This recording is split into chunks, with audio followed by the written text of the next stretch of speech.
అందరికీ నమస్కారం.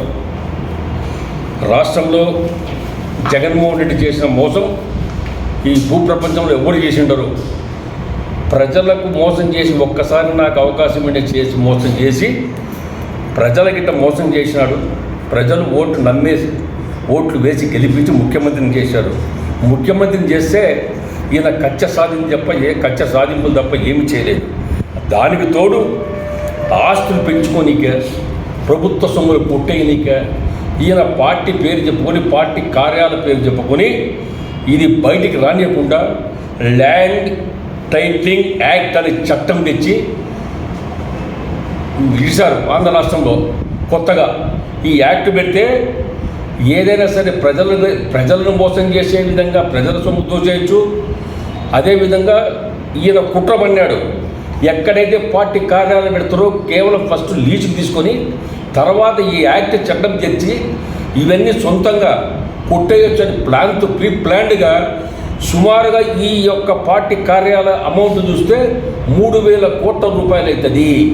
ఇది ఏవైతే అవినీతి సొమ్ముతో ప్రభుత్వ కార్యాలయాలకు ఖర్చు పెట్టకుండా ఇట్లా ప్రభుత్వ సొమ్ము కాకుండా ప్రైవేటు వాళ్ళ దగ్గర లంచాలు తీసుకొని ఇట్లా పార్టీ కార్యాలయం పెట్టేదానికి ఈ యాక్ట్ తెచ్చిపెట్టి డబ్బులు ఇలా కోట్ల కొద్ది ఇలా ప్రజా దుర్వినియోగం చేసినటువంటి దుర్మార్గుడు ఈ యొక్క జగన్మోహన్ రెడ్డి.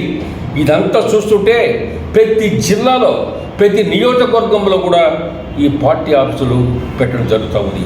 అయితే వాళ్ళ దొమ్మధైర్యం ఏమంటే 2024 ఎన్నికలు కూడా తెలుగుదేశం పార్టీ ఓడిస్తాం, చంద్రబాబు నాయుడు ఓడిస్తాం, ఖచ్చితంగా వల్ల మేమే అధికారం వచ్చే దొమ్మ ధైర్యం పొగురుబోతుతనంతో వీళ్ళు ఈ యొక్క యాక్ట్ తెచ్చిపెట్టి మోసం చేసి ప్రజలను ఏ విధంగా బొప్పు పెట్టారో ఎవరు చూశారు. కానీ ప్రజలు చాలా తెలివి కళ్ళవారు. ఆంధ్ర రాష్ట్రంలో ఈ మోసాన్ని గమనించి మన ఆస్తుల్లో కొట్టేసేదానికి ఈ దుర్మార్గం కుట్ర పన్నారని చెప్పేసి కనుక్కొని ప్రజలంతా వ్యతిరేకించారు. కానీ జగన్మోహన్ రెడ్డి రేపు రిజల్ట్ అన్నాక కూడా మనమే అధికారం వచ్చేది, మనమే వస్తున్నాం అని చెప్పి మబ్బు పెట్టి ఈ యాక్ట్ ఎంత మోసం చేశాడో అర్థం చేసుకోండి. ఏ ఒక్క పార్టీ కార్యాలయం ఇలా కర్నూలు కానీ అన్ని జిల్లాలు కానీ ఒక్క పార్టీ ఆఫీసు పర్మిషన్ లేదు. ఒక్క పార్టీ ఆఫీసు ఎక్కడ ఈ రోజు వరకు చాలా పార్టీ ఆఫీసు 90% పూర్తయి పరిస్థితి ఉంది. పూర్తి అయిపోతే కూడా ఇంతవరకు మున్సిపాలిటీకి అప్లికేషన్ లేదు, మున్సిపాలిటీ వాళ్ళకి పర్మిషన్ లేదు. కానీ అధికారులు కూడా పోయి చూసి నోటీసులు ఏదో చూశారు, కానీ భయపడినారు అధికారులు. ఈ దుర్మార్గులు ఏదైనా సరే మళ్ళా మా మీద ఏదో కేసులు పెడతారు, మా మీద ఏదో రుద్దుతారని చెప్పి అధికారులు కూడా భయపడే పరిస్థితి వచ్చారు.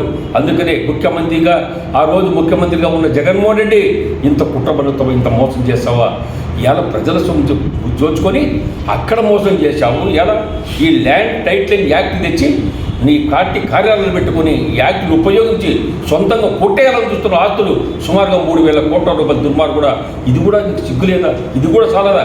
ఇప్పటికే కొన్ని లక్షల కోట్ల రూపాయలు సంపాదించి ప్రజల సొమ్ము దోచుకొని బెంగళూరులో ప్యాలెస్ కట్టావు. నీకెందుకు నీ ముఖానికి ఉండేది ఒక్కడు, నువ్వు నీ భార్య.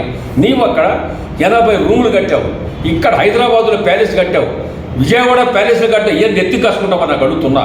ఇంత ఆస్తులు ఏం చేస్తావు? లాస్ట్కి చచ్చేటప్పుడు కట్టెలే కాల్చేది అందరికీ, నోట్లతో కాదు, బంగారుతో కాదు. ఇది అర్థం చేసుకోలేకుండా నీవు ప్రజలను ఏ విధంగా మోసం చేశావో, ప్రజలకు ఏ విధంగా మోసం చేసి నట్టడులు ముంచావో, ఈ ల్యాండ్ టైటిలింగ్ యాక్ట్ తెచ్చిపెట్టి ప్రభుత్వ సొమ్మును కూడా నువ్వు అది కూడా కొట్టాలని చూశావు.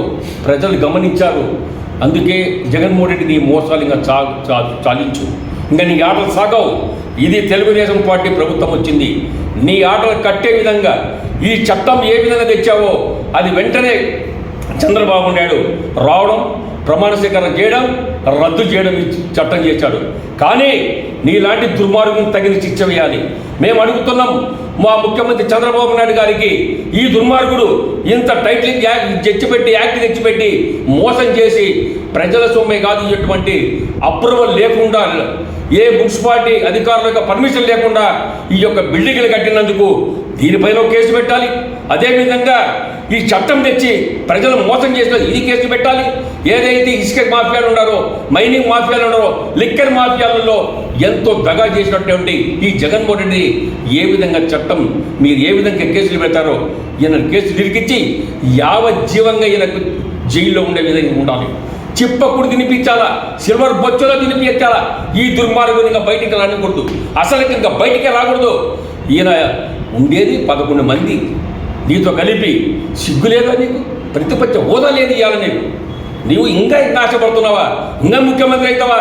నీ ముఖానికి ముఖ్యమంత్రి హోదా ఉందా? నీ ముఖం చూసుకున్నావా? నీ ముఖం చూస్తే మాకే నవ్వొస్తుందాయా?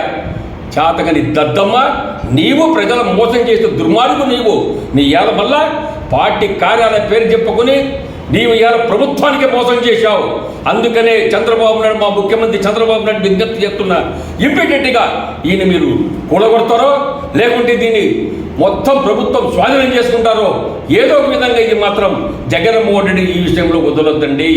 ప్రజల సొమ్ము దోచుకున్నాడు 3000 కోట్లు. ఈయనకు తగిన శిక్ష విధించాలి. చరిత్రలో మళ్ళీ ఏ రాజకీయ నాయకుడు ఇటువంటి పనులు పూనుకోకుండా చేసేదానికి చట్టాలు తెచ్చి ఈయనని ఏదో ఒక విధంగా ఇబ్బందికి పెట్టమని కాదు, చట్టరీత్యా ఎన్ని యాక్షన్ తీసుకొని ఇమీడియట్గా అరెస్ట్ చేయాలని నేను కోరుతున్నా. ఇటువంటి దుర్మార్గులు బయట ఉంటే నాశనం అయిపోతాం రాష్ట్రం. ఇటువంటి దుర్మార్గులు లోపలనే ఉండాలి, బయట పనికిరాదు అని చెప్పేసి మేమందరికీ ప్రజాకానికని కూడా విజ్ఞప్తి చేస్తున్నాను. అదేవిధంగా ప్రస్తుతం మా ముఖ్యమంత్రి చంద్రబాబు నాయుడికి ప్రత్యేకంగా నేను ఈ విషయంలో శ్రద్ధ తీసుకొని దీన్ని ఇంతతో వదిలిపెట్టడం తెలియజేస్తున్నాను.